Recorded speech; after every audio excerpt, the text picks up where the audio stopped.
saya Aji Surya Farisiana Fari dengan NIM akhir nomor 43. Saya berasal dari kelas hubungan internasional A.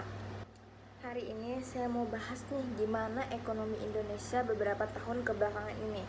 Mungkin kita mulainya dari zaman Covid dulu kali ya. Dimana pas zaman Covid itu kita sendiri waktu itu masih zamannya SMP kelas 2, itu kan kita diliburkan. Tapi kita mikirnya kayak, seneng nih libur 2 tahun, kapan lagi coba kita libur selama ini. Tapi buat orang-orang yang udah bekerja atau ya orang tua kita itu tuh kayak mimpi buruk. Yang gimana kita tahu di zaman itu banyak berita-berita nih di mana tentang perusahaan nge-lay off besar-besaran karyawannya atau UMKM banyak yang bangkrut. Itu kayak mimpi buruknya Indonesia banget. Contohnya nih, pada tahun 2020 ekonomi di Indonesia itu melonjak banget mencapai minus 2,07%.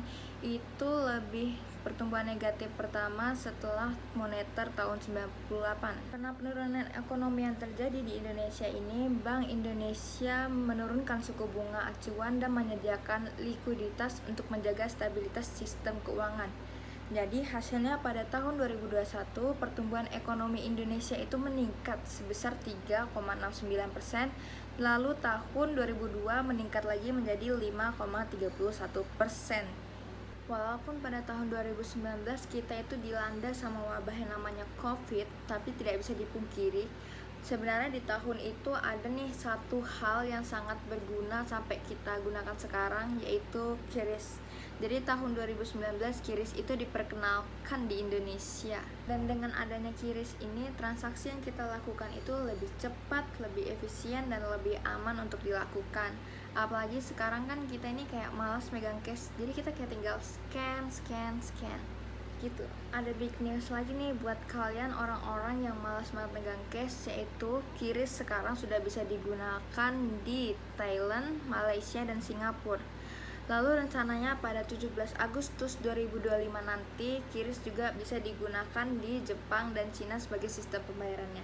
Jadi kalau kalian mau keluar negeri, kalian bisa pakai QRIS aja nih, nggak usah lagi kayak tukar uang. Mungkin kita udahan kalian ngebahas QRIS-nya. Sekarang kita pindah ke topik lain, yaitu pada Maret 2025 kemarin ISSG di Indonesia itu melonjak turun sampai menyentuh angka 7,1%. Itu yang lebih rendah semenjak 2011. Jadi apa sih penyebab sebenarnya ISSG itu melonjak turun? Dari sumber yang saya dapatkan, penyebabnya adalah APBN defisit sebesar 31,2 triliun, lalu ada penurunan penerimaan pajak, dan ketidakpastian global akan kebijakan tarif impor dari AS atau Amerika Serikat. Nah, selain berita tentang ISSG tadi, ada berita buruk lainnya, yaitu Indonesia rupiah itu nilai mata uangnya menurun ya. Jadi dulu itu di zaman B.J. Habibie nilai rupiah itu mungkin 7.000, sekitar 7.000, lalu ada kenaikan menjadi 15.000 1 dolar. Nah, itu udah tinggi ya. Terus sekarang naik lagi. Jadi 1 dolar itu sekarang menyentuh angka 16.000, hampir ke 17.000.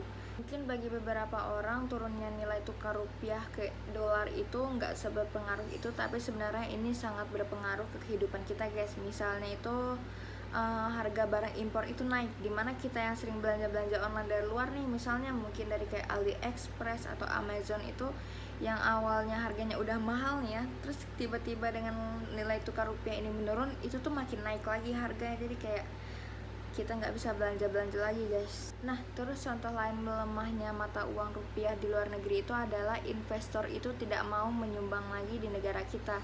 Jadi melemahnya rupiah itu bisa menandakan ketidakstabilan ekonomi. Jadi investor itu pada takut nih buat investasi di negara kita. Dengan mereka yang nggak mau bangun perusahaan di negara kita ini, itu bisa aja mengurangi lapangan pekerjaan.